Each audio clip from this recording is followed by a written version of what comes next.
It's the Radical Rascals. It's the Radical Rascals. The Radical Rascals? Radical Rascals? Radical Rascals. It's the Radical Rascals. It's the Radical Rascals.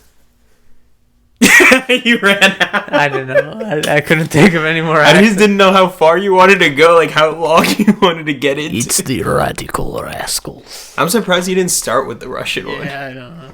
Okay, well, fuck it. This is as good as intro as Eddie. Tell me now if you want to reset. No. We keep it. Fuck it then. All right, well, welcome back to another episode of Radical Rascals. It's Nick. And Sean. And this week's episode is last minute. We decided to do it about, I guess, veganism, diets, and like meat industry. Like just kind of pretty much veganism being the core and then just stretching out into a little bit of everything else. Because I'm not a vegan, but Sean is.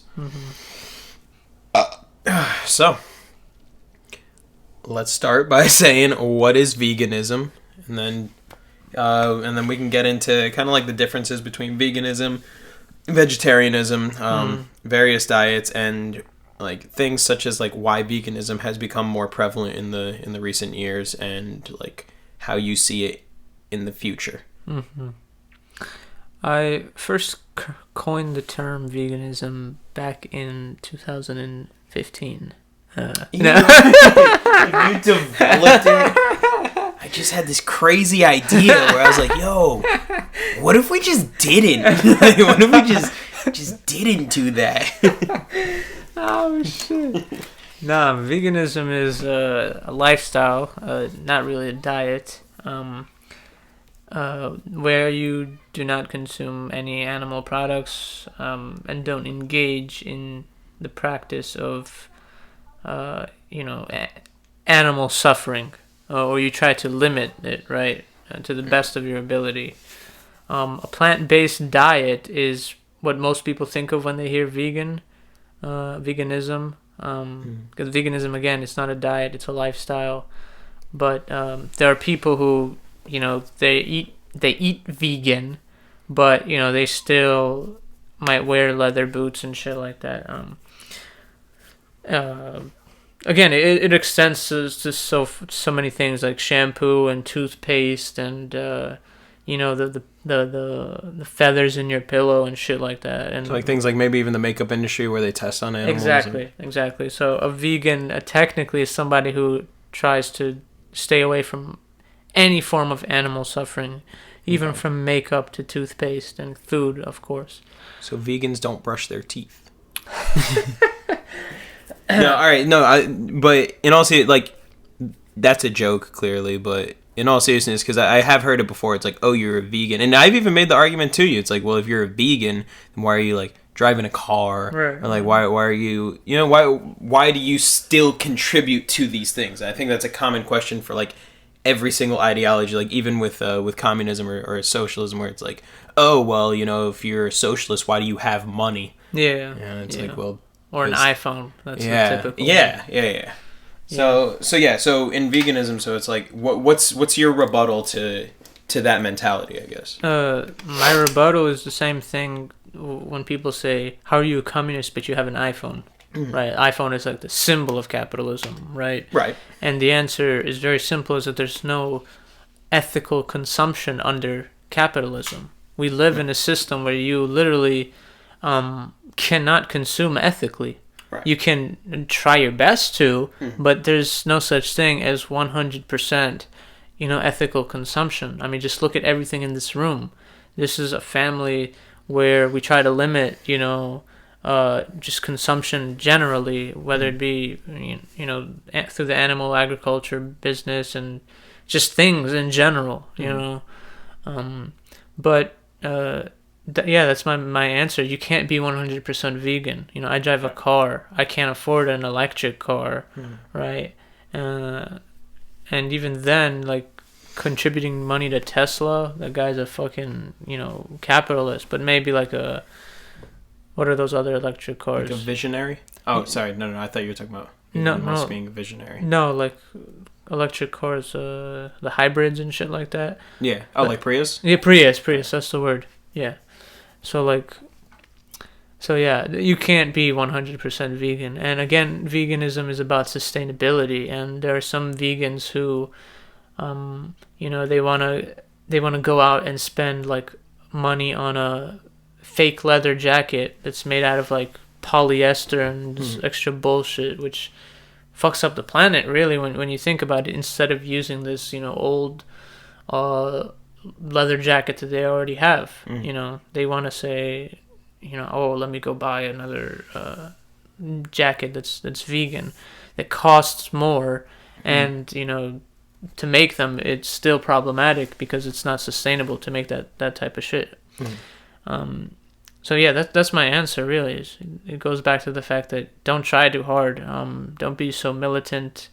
You do the best that you can, and you try to help the people around you. That's this mentality I've adopted now, because back then, I'm sure you remember, I was a bit more militant, and Yeah. I had that sort of mentality where like, yo, what the fuck are you doing? Eating meat and shit like that. I still kind of do. I think that I know there are some people who just can't. Whether it be due to finances or just some health issues or whatever, but or even just like lack of education. I feel there's a lot of misinformation going around. I mean, the common arguments about vegans get no protein, vegans get no nutrients. Right. Like we need animal products. We need like butter and milk and cheese. Yeah. So it's that's not the point, like you're right. It's deeper than that, and vegans should do a better job of trying to bring people at least to minimize their meat consumption and their other animal product consumption. Maybe, I don't know, a few days a week, even more if you can. It's really not that difficult, to be honest, especially if you live in the West, where if you're still craving that burger, like there are vegan burgers out there, and they're getting pretty good. Yeah, they are. I will give them that. Like especially over these past 4 years, like they've actually gotten pretty good. Yeah. They're still not 100%, but just seeing how quick, how good they've gotten in such a short period of time is insane. And it's like the more popular it becomes, the cheaper those things will become. I mean, I showed you that video where it's like you can even make your own stuff at home now. Right. And it really doesn't require that many ingredients. Like I think that's really interesting. But again, if you want to live that sort of normal life where you eat the same shit you've been eating when you weren't a vegan, so like maybe like chips and ice cream and finding your own way to that lifestyle might be expensive. So in that sense, veganism isn't necessarily for everybody. There are people who are on a budget and they literally can't afford that shit, so they're stuck eating rice and beans most of the time, which again isn't a problem. Rice and beans is very good. They are very beneficial health wise, and they taste good, and typical cultural ethnic food. Dude, yeah, absolutely. Like oh man, growing up I hated rice and beans, but now I love it so much. Like beans are so good. They're like little potatoes. Yeah. But no, that just made me think like, yo, think about how easy it would be to alleviate world hunger with just rice and beans and potatoes. Like, do you know how easy potatoes are to grow? Yeah. Like, Maddie and I have been watching videos on it, and it's like you literally shove a potato into like a mound of dirt, and more potatoes grow. Like, that's it. Like, yeah, dude, it's insane. So, like, it's just crazy to think, like, how much hunger we could alleviate with just simple shit like that. Like, just rice, beans, and potatoes. And you could do so much with those things. Yeah. Fry them, boil them, bake them. I guess you could eat them raw if you wanted to. I don't think it'd be very good for you, but... Man. No, but that's a good point that you make up. Is that it's really it's veganism, and just diets in general, other diets like vegetarianism and whatever, they're inherently linked to capitalism, and like they're good tools for combating the current power structure in the system. And like you said, it's a good tool for helping alleviate world hunger, which is why you can't really be a vegan and a capitalist or pro-capitalist, which is why I think if you're a vegan, then you should also be inherently anti-capitalist, Do you think it works the same in reverse? Do you think that to be anti-capitalist, you have to be No, vegan? not at all. Oh. Not at all. But it doesn't. But you can't be a vegan and not complement your veganism with socialism. It doesn't make sense because, or at the very least, anti-capitalism. Having left-wing ideologies. Exactly, because they're inherently connected. It's like, how are you going to be an environmentalist and not critique capitalism, which is the number one, reason, the number one cause behind environmental catastrophe and destruction. So it's like you're minimizing the problem to just veganism or just to diet, well, if everybody stopped eating meat, the world would be a better place. No, that's not how the fuck it works. Right. Dude, can you imagine if it were that easy? Yeah. If, like, literally these thousands of years of civilization could be summed up as, like, people eating too much meat. Yeah. And it's like, as soon as everyone stopped, like, we could look around and be like, oh, hey, like, let's clean up a little. Like, just people just start cleaning up and just getting along. And, like, people go out to the movies with their family, just have good days. They're just like, wow, maybe I'll stay inside and paint today. I don't eat hamburgers anymore, so I'm good. Yeah, but that's literally how the liberal white vegan thinks like. And that's a very common thing, which is why there have been a lot of like black vegans, the activists, who are talking about the link between veganism and white supremacy, and it's almost like this elitist diet, right? And they call it a diet because it's not really a lifestyle. The way they do it, it's not really true. It's like it's just for themselves. This is high class, and it has nothing to do with adopting the mentality of being like anti-establishment, but like animal industry. Right. It's just like, I'm supporting the same exact industry, but just a different part of it. Exactly. Because it's like the same huge companies that are making these vegan products. Right.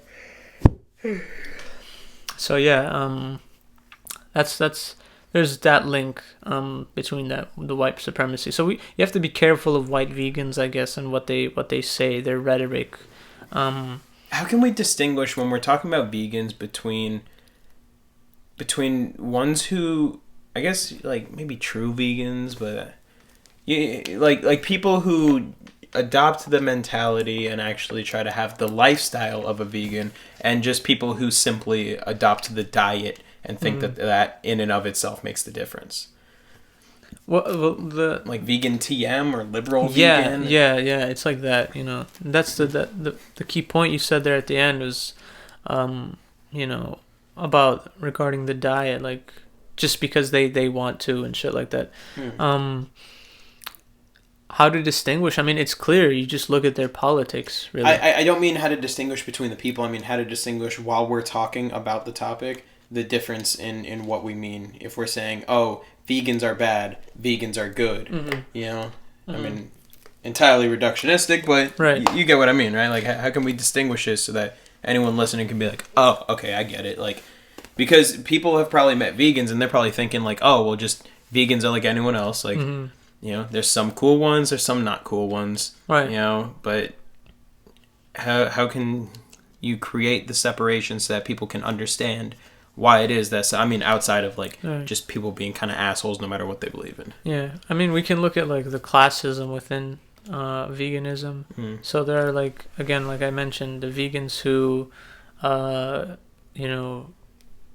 don't give a fuck like about like they say they're doing it for animals and shit like that, like animal rights, and they'll go out in protests, but then they don't realize how the fruits and vegetables they buy are being picked by immigrant workers who are being paid 72 cents an hour, Mhm. right? Which is absurd. That's like, that's totally inhumane. But you never hear them speaking about them, right? Okay, so we can just call those ones like liberal vegans then. Yeah, exactly. Okay. They're liberal, white, like you said, TM vegans. That's really what it is. They don't care about humans. You know, they don't care about the people who work in these factories that They make care their about the vegan label vegan that they get to slap onto them and everything they do. Like, oh no, I'm a good guy because I'm a vegan, or I'm a good girl because I'm a vegan. You know, I'm supporting the good fight while you guys are the bad guys. Exactly. Okay, so we can look at. There's an example real quick about a vegan activist who saw a homeless guy with a dog, and he took the dog away from the homeless guy. The dog deserves a better life, and he just took the dog from the homeless guy, and he ran off, and it was all over the internet, and everybody was shitting on vegans, you know. And that's a perfect example of what a typical vegans, fuck political ideology. That's just a dickhead. Right, You stole a guy's dog. That's all you did. Yeah.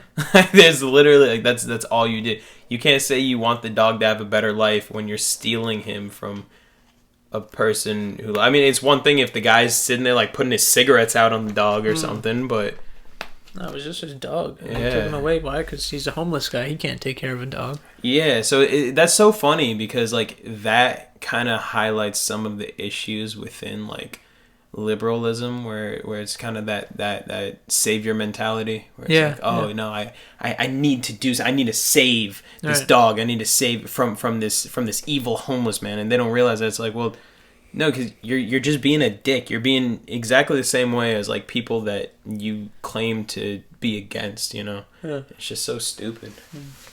But regardless, going back a little bit more to veganism, so that person in that video was a vegan then?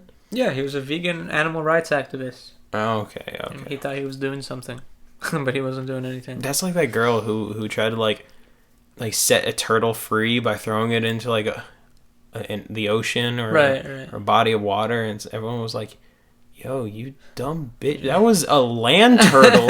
Like he look at his feet. Like, what do you mean? He's heavy. Right. How do you think they swim? Like, he's got a rounded top. It's not flattened. Like, dude, there's so many context clues. Like, how about the fact that he was trying to climb away from the water? He's like, nah, I'm good. No, you'll be fine in there. I'll save you. Jesus be with me. Protect this turtle.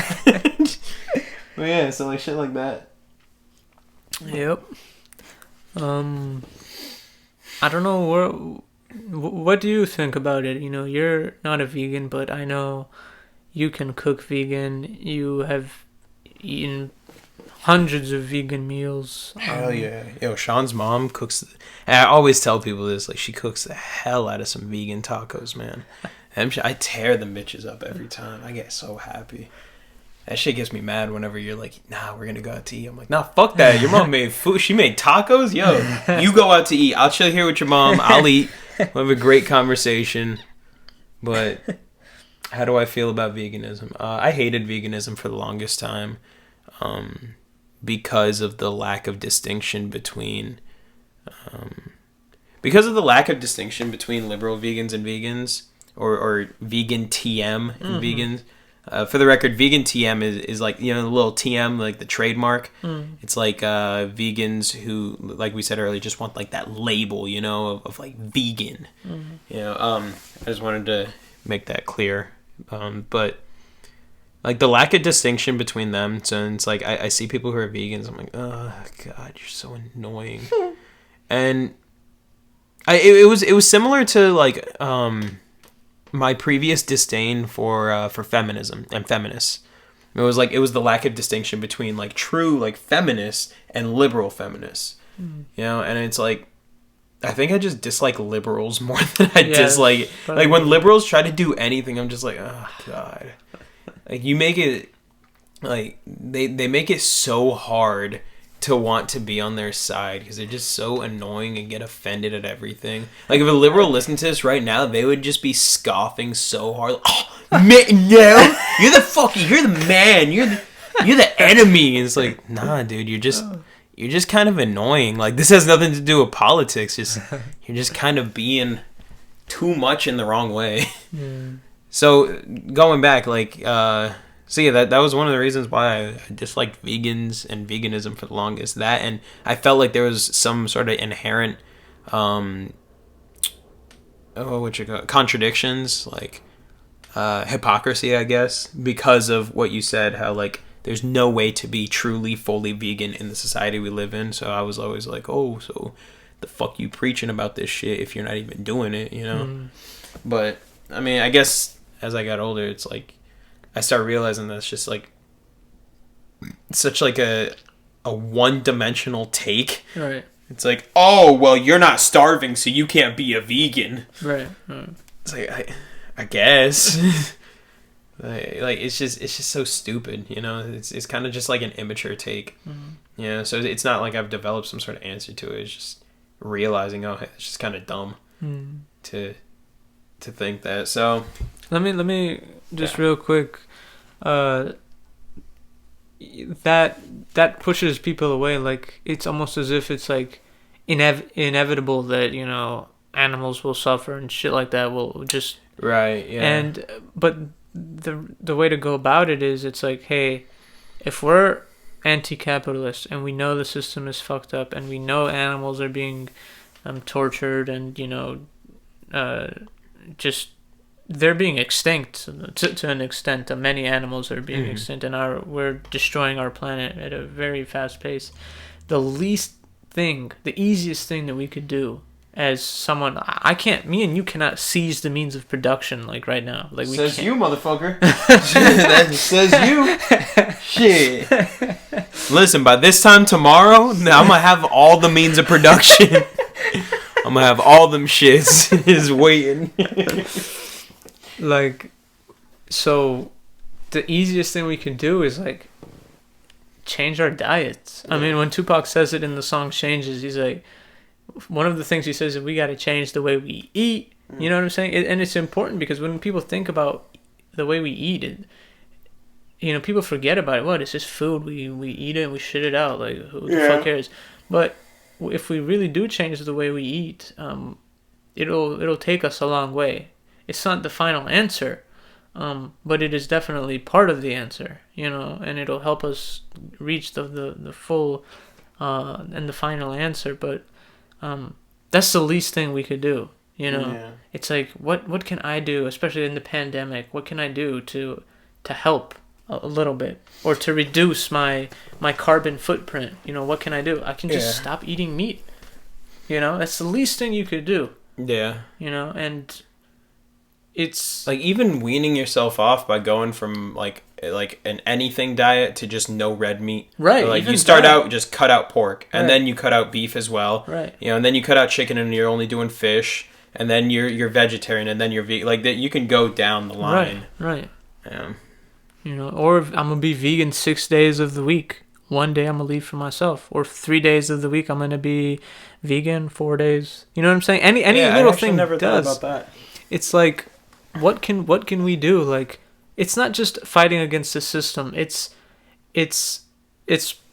part of the ego, I think, isn't it? And me especially, I talk about this a lot with food. I mean, I grew up on meat, bro. Yeah. Like, people who know me know I've eaten all types of meat except pork, obviously, which is a major meat, but in general, I ate meat. Motherfucker never had bacon talking about how easy it is to give up meat. Man, this shit isn't even that good. You know, this dude never had like bacon and eggs in the morning. Yeah. Never had fucking pork chops.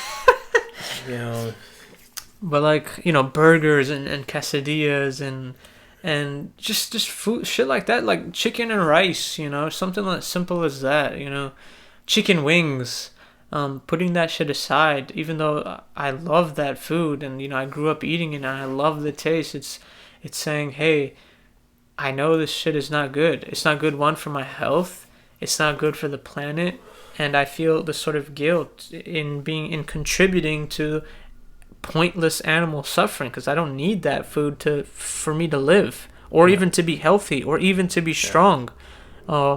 So it's at that point it just comes down to ego, and it's like, how willing are you to sacrifice something that you have come to love, and just saying, hey, you know, I'm gonna have the will, and I'm gonna cut out red meat, you know. I think that ties into like people having this very, in my opinion, as someone who fucking loves freedom, and above everything else, I always say like freedom above all else.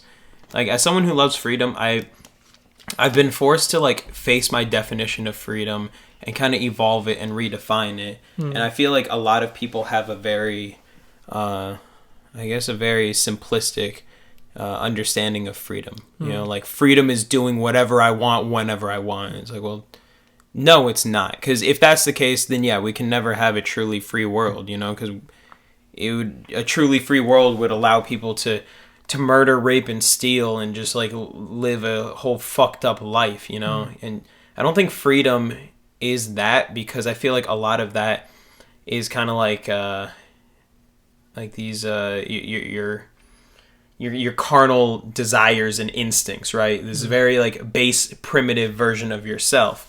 So I feel like if that's freedom, in my eyes, I look at it as you just becoming a slave to these feelings inside of you. You just becoming a slave to yourself. It's like, yeah, no one owns you, but now you don't own you.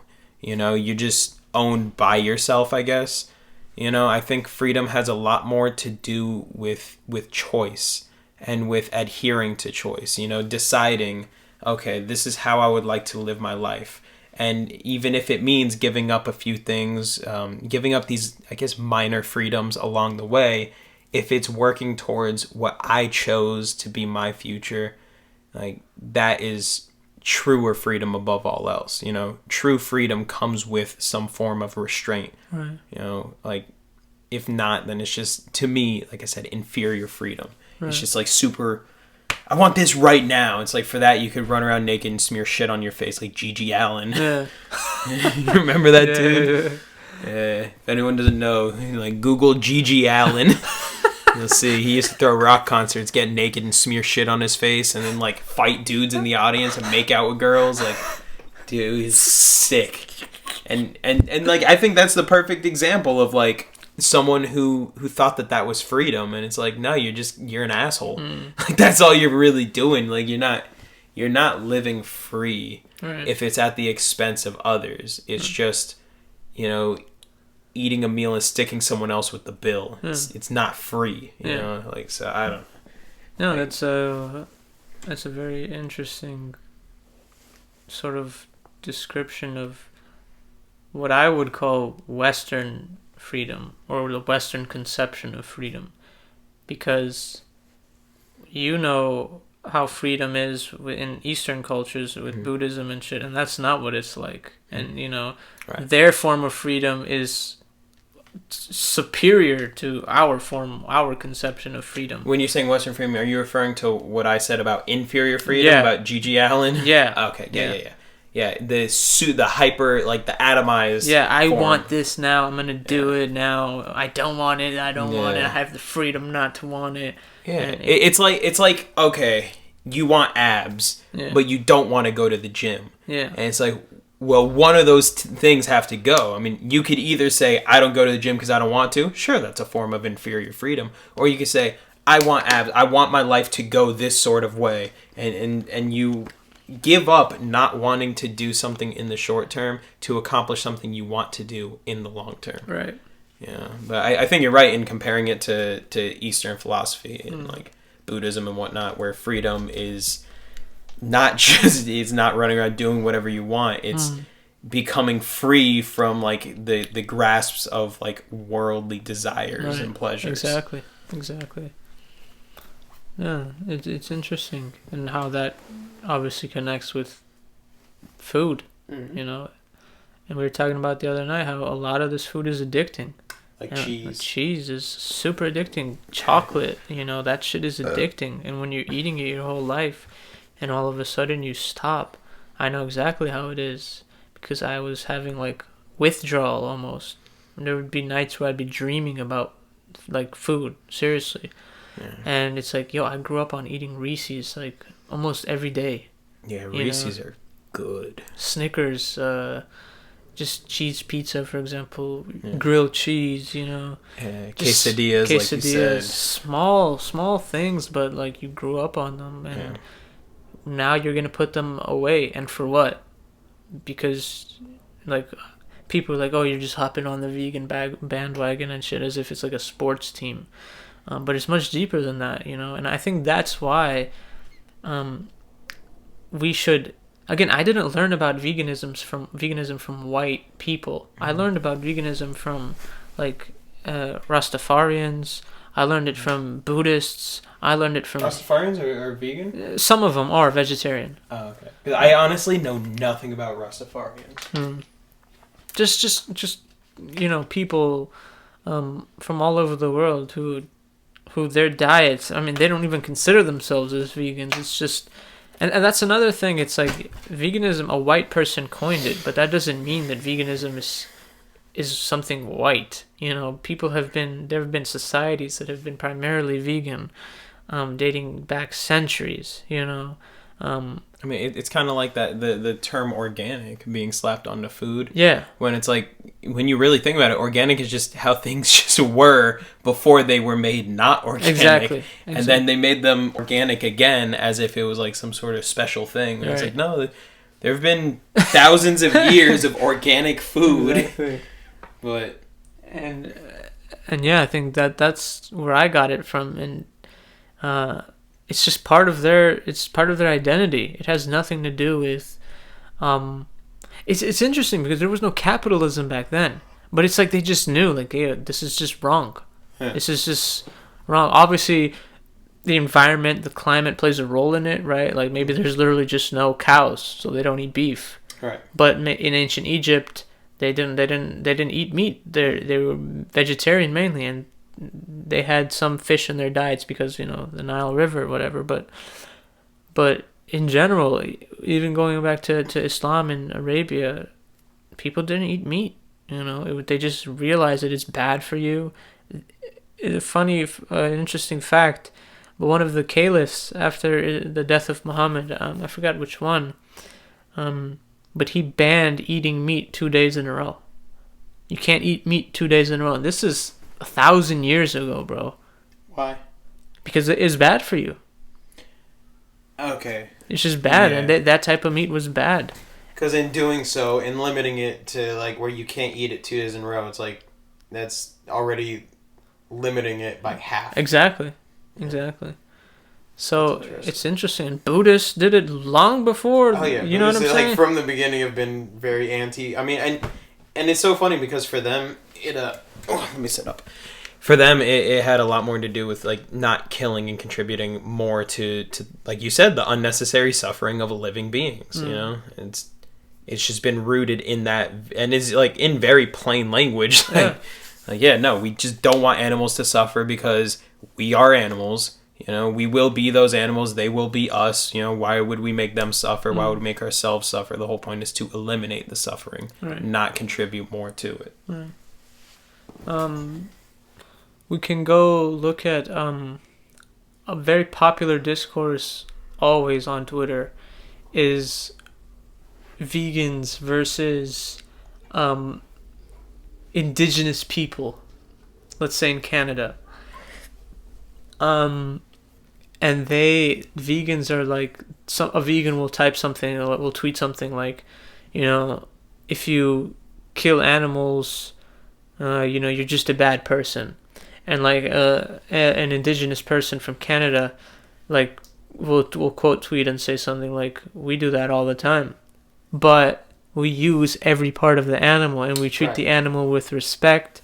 And all of the stuff. I'm not going to get into kosher, right? Wherever like a rabbi will like bless an animal and like killing it. Yeah. Right. It's something along those lines. But it's like we use even the bones of the animal to build certain tools and whatever. So the animal is used to its full potential, right? Even after death. So that's another interesting way. Is like veganism has been so westernized that. We kind of it's almost become anti-indigenous, at least for the liberal TM vegans, because there are other peoples who use animals not in the way that we do. Right. You know, they don't have, you know, large factory settings where they systematically slaughter chickens upside down and shit, and where the suffering is even more severe, and then they throw away all the baby chicks because they're useless, and they only keep the, you know what I'm saying? So they don't engage in that form of practice. So in that sense, the indigenous peoples are, you know, like vegans, right? But at the same time, they have their own ways of life. So that's another conflict when it comes to veganism, is like, okay, so you're saying that they're culturally vegans, even though they're dietary carnivores or omnivores? yeah, I mean, in a sense, culturally vegan is an interesting way of putting it. Like, they just don't engage in that sort of animal slaughtering business that the Western society does. I guess that's what I mean by culturally vegan is like you said earlier, that it's a lifestyle. It's almost like they live that lifestyle while still eating meat. Right.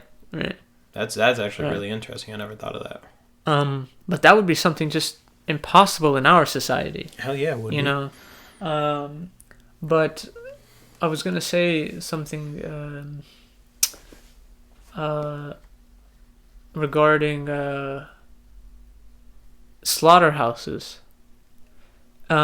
which is interesting because a lot of vegans are against slaughterhouses. You know what I'm saying? They're against slaughterhouses, and I just read something on the internet the other day about Canada.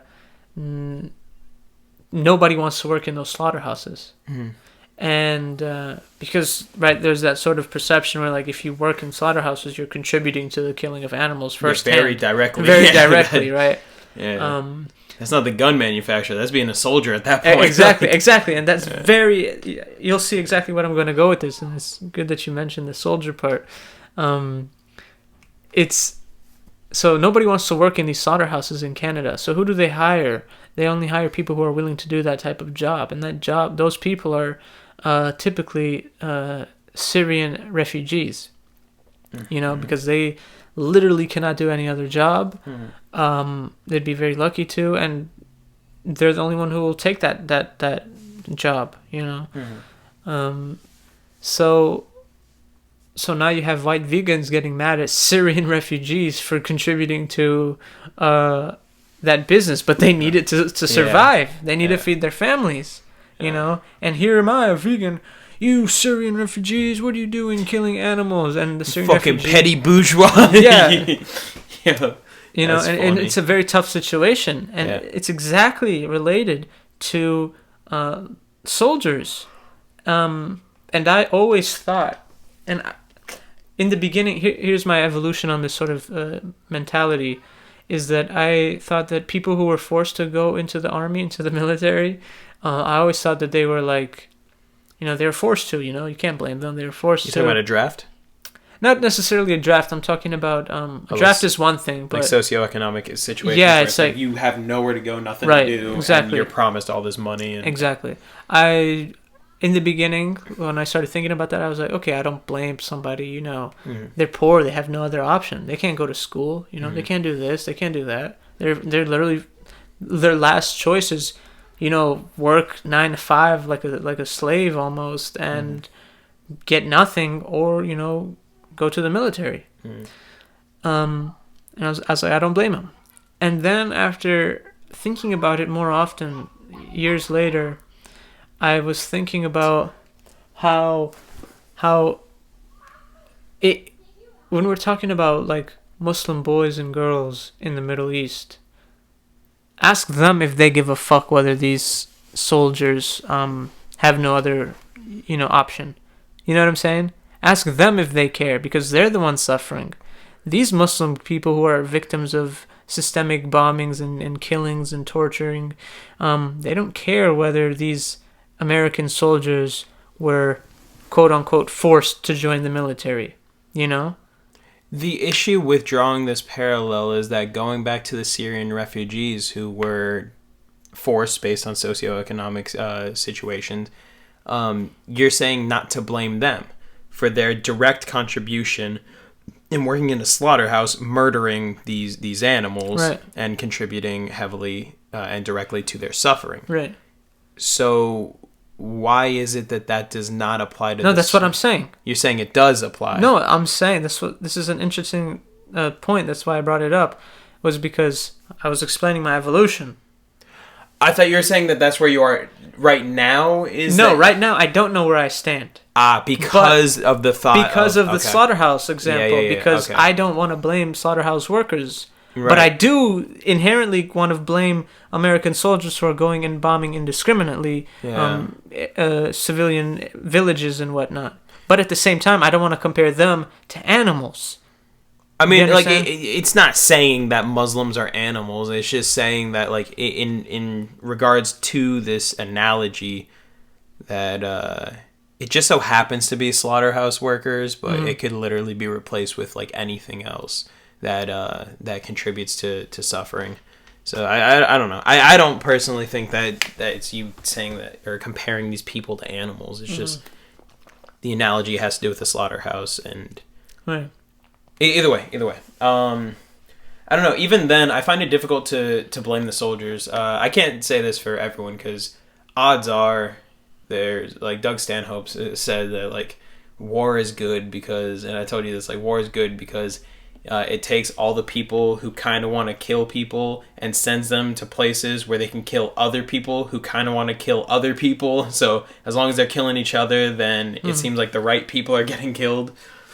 So like I know that odds are that there are going to be some people, and I've even heard people who are like, yeah, I just want to go over there and fucking kill some rackies, kill some gannies, So I know that those exist, but my point is that it's difficult to blame them, and I think it's one of the intelligent ways in which like the military-industrial complex is set up is because like you have to blame the people at the top first. Of course. Because they send the direction straight down. So it's like, at the end of the day, it's that Nazi argument where it's like, yeah, well, Nazis were just doing what they were told. Right.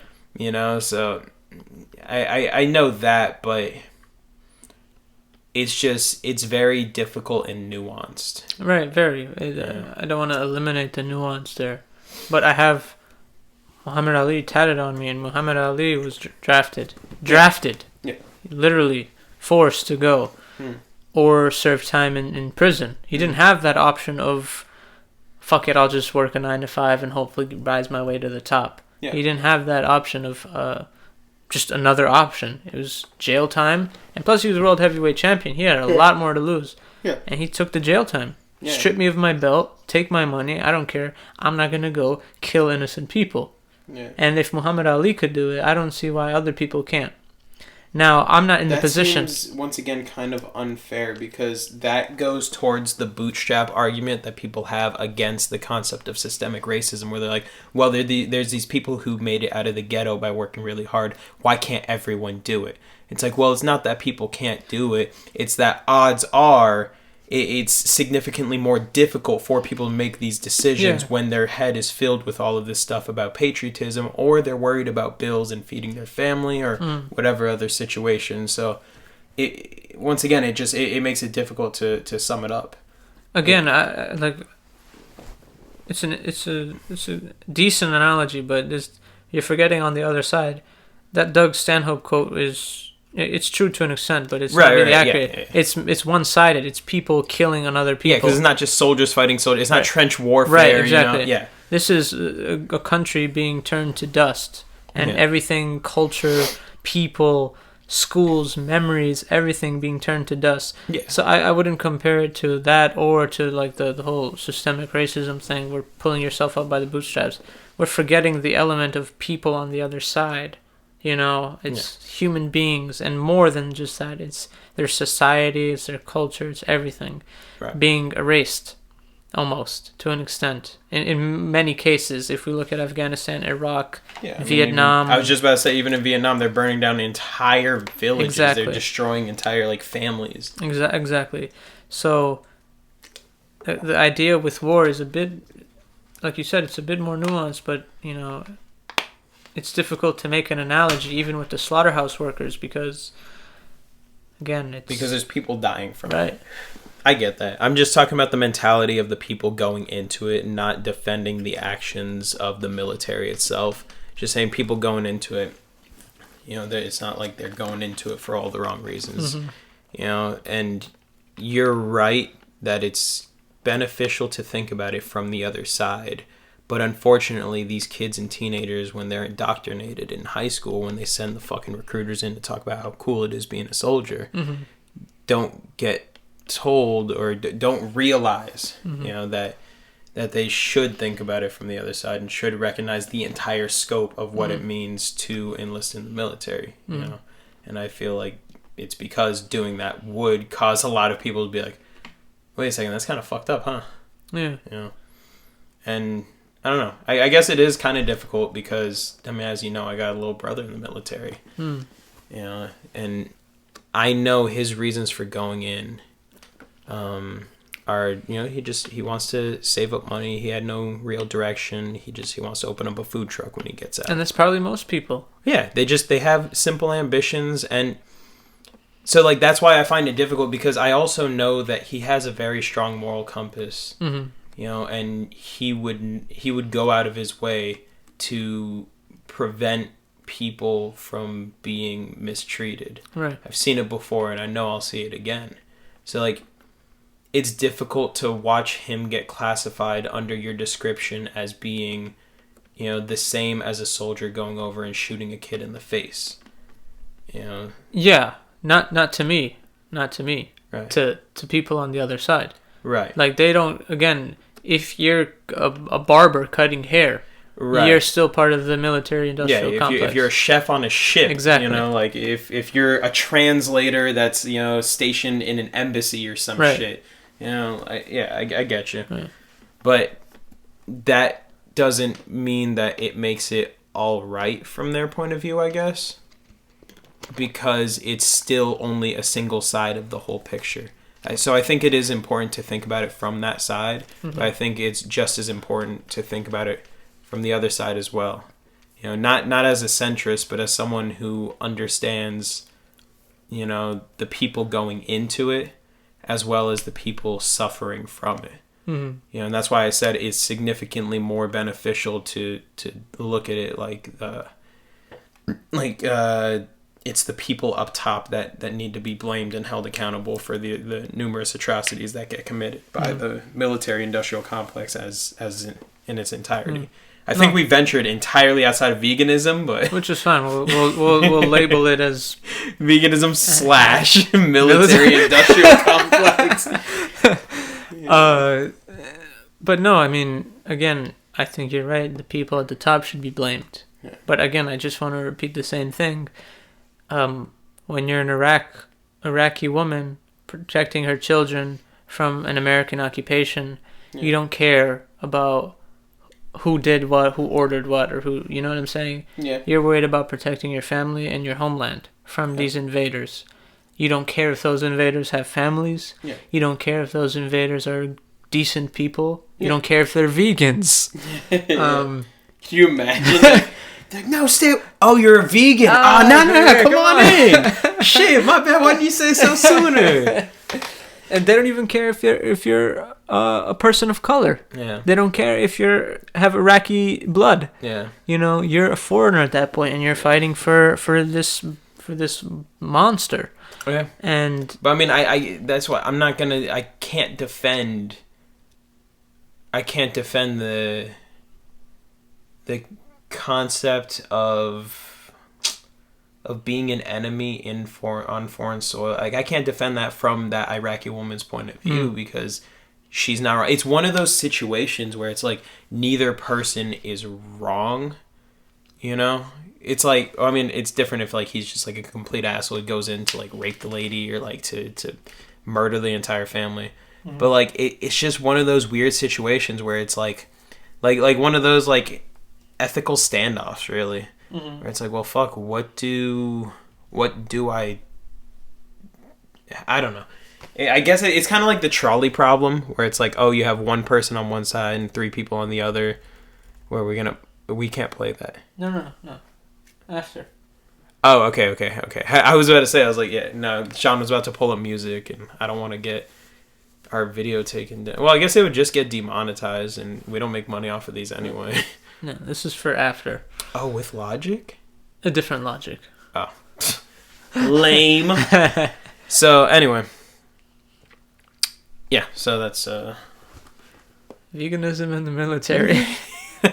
Where do we go from here now? Because we backtrack a little. All right, so yes, the Syrian refugees over in Canada working in the slaughterhouse, like that's another situation where it's like, you know, they're not wrong, but they're not right.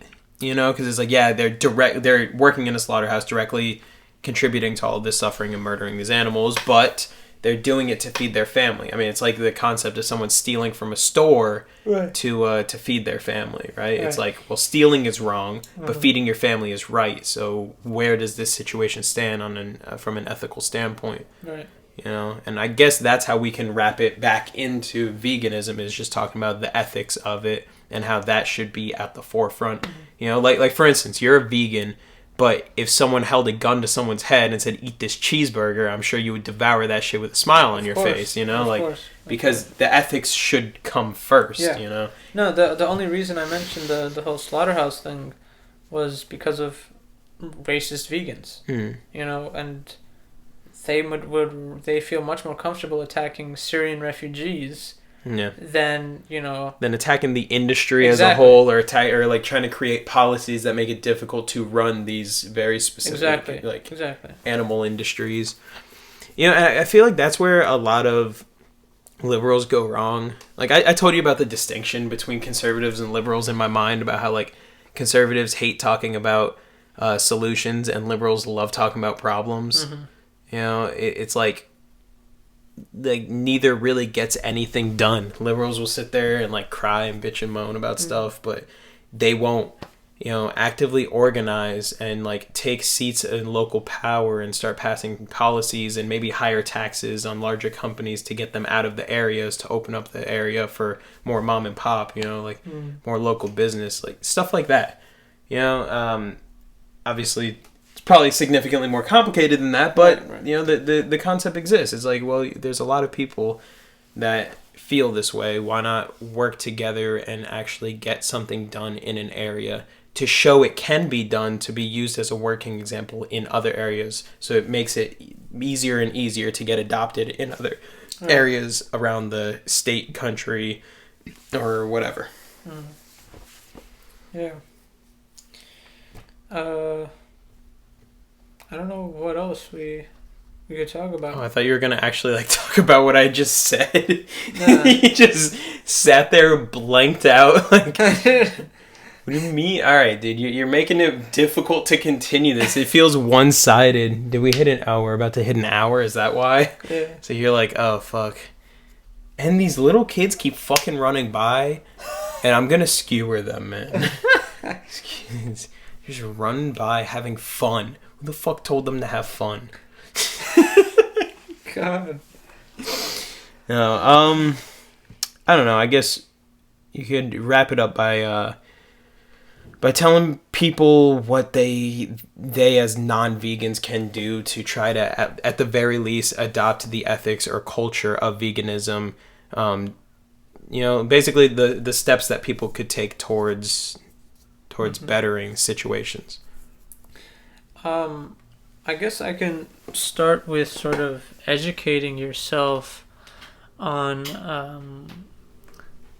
this concept of speciesism, right? Which is just the idea that somehow humans are the superior species on the planet. It's a very, the term is anthropocentric worldview, meaning that you put humans at the center, right? It's almost as if it's like a pyramid and humans are at the top and everything else is just below you.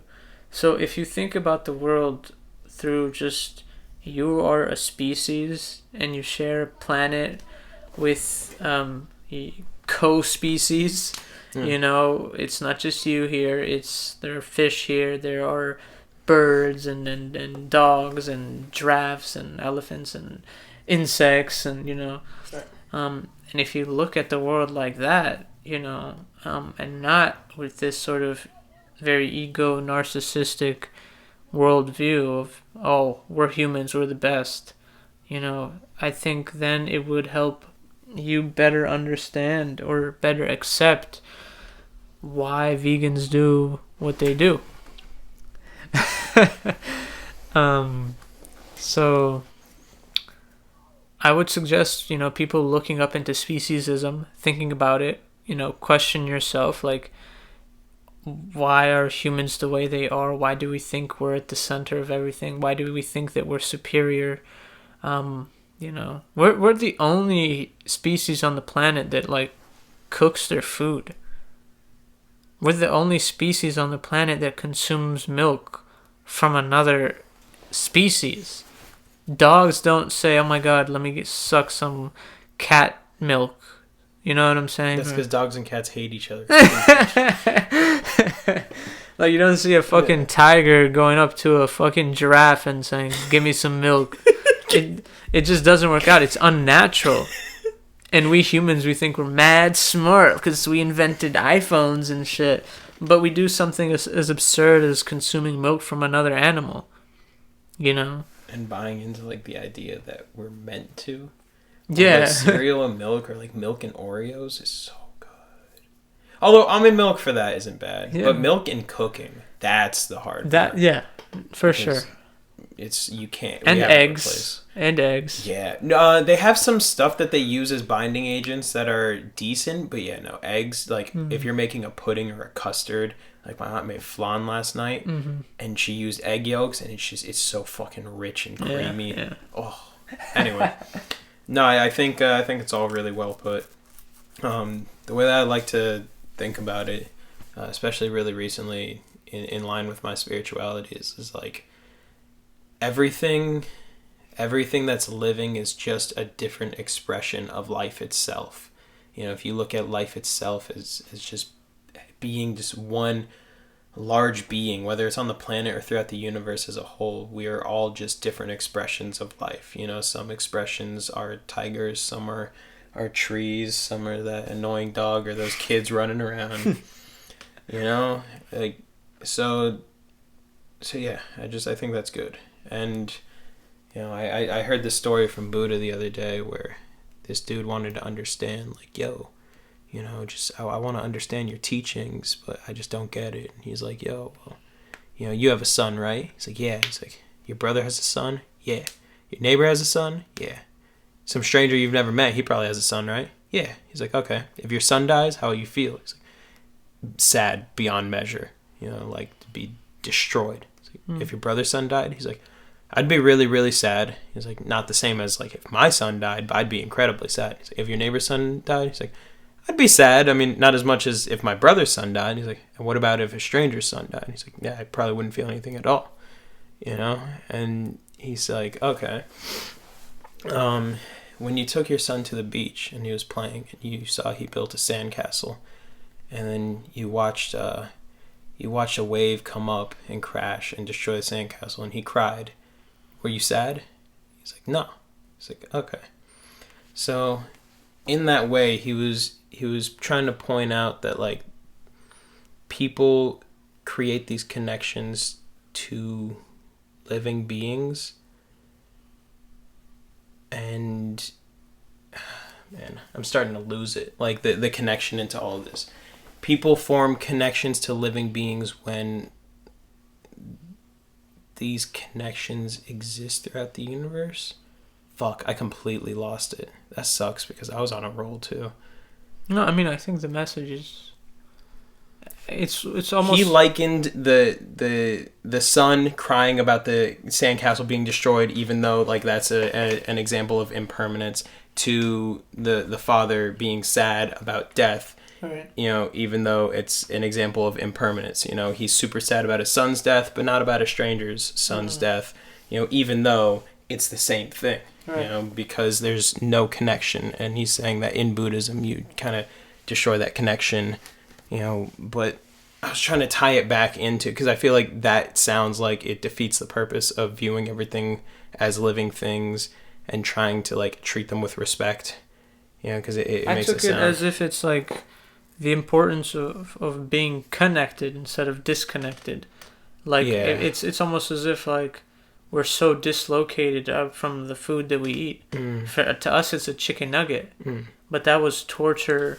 That was you know what I'm saying, like or a beef. That's a family there, and you know what I'm saying. It's like cut and tortured, and we're so disconnected. That's how I interpret it. It's like from the son dying, or shit. All right, fuck it. Yeah, no. What Sean says is better than what I said. That makes more sense. No, but that's a perfect analogy. It's we're just disconnected from everything.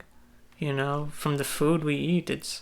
We don't care. It tastes good. Give me it, and we don't think about how that shit was a living being and the torture involved and all that shit. So the point for me is just try. You don't need to try going vegan. Try whatever you can. Push yourself a little bit. If you like meat, eat meat twice a week. Try it. Eliminate some red meat at the beginning. And then just try. The point is to try. That's all I really want to emphasize. But if you don't try, you're really expressing some sort of, just you're consumed by your desires. Oh, it tastes good. I won't try. And it's a very, I guess, self-centered way of looking at it. So, try. That's all it is. Just try. And on that note, I guess we'll end the episode. Yeah. So next week, I think we're gonna do an episode on sexuality in regards to like LGBTQIAAP. Yeah, I don't know. LGBTQ plus. So we're gonna do one in regards to just sexuality, like the entire spectrum of sexuality, and just kind of try to touch on what we can. And yeah, I really don't know where we're gonna go with it exactly, but we'll try. We'll see what happens. Maybe one of us will come out of the closet. Not pointing any fingers. I'm just saying, if there was ever a platform where it's acceptable, it would be next week's episode. So make sure you tune in to see which one it is. All right, guys. Well, have a good week. See you next time.